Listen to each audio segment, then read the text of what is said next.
Kapag mayroong away mag-asawa o kahit simpleng pagkatakot ng isang miyembro ng pamilya sa kapwa kasama sa tahanan, may paraan ba para magkaroon ng proteksyon ang isa laban sa isa? Dito pumapasok ang kahalagahan ng barangay. Tunghayan natin ang isang kasong maaaring pakialaman ng barangay mula sa files ni Atty. JJ Atienza sa Bisig ng Batas. Si Esme at Bert ay mag-asawang nakatira sa may barangay Holy Spirit, Quezon City. Sa 3 taon daw nilang pagsasama bilang mag-asawa, madalas sigawan at saktan si Esme ni Bert, lalo na kung ito'y lasing. Natatakot si Esme na baka isang araw ay mas lumala pang pinsala ang abutin niya sa kamay ni Bert. Narinig daw niya na may tinatawag na TPO o Temporary Protection Order mula sa RA 9262 or Anti-Violence Against Women and Children. Ang problema ni Esme, wala naman daw siyang pera upang kumuha ng abogado para i-file ito sa korte.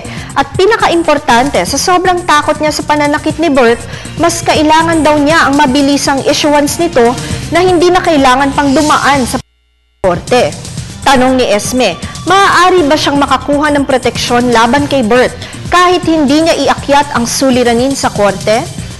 Esme, under RA 9262, hindi lamang TPO na mula sa korte ang maaari mong makuhang proteksyon mula sa batas na ito.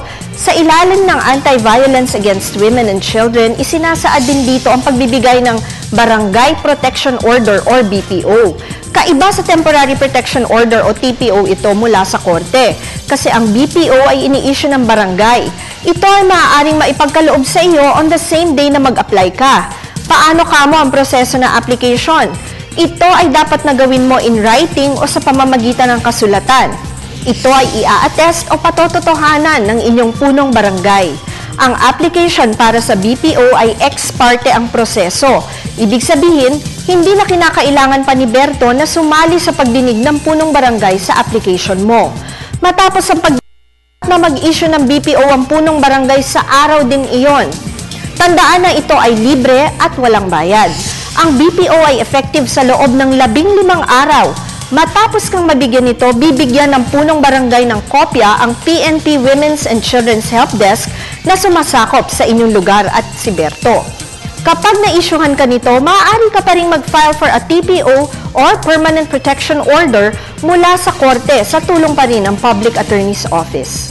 Salamat po sa inyong patuloy na pagtitiwala dito sa Telebisyon ng Bayan. Mag-email lamang po kayo sa ptv4newscenter@gmail.com para sa inyong katanungan. Ako po si Atty. JJ Jimeno Atienza, ang inyong bisig ng batas.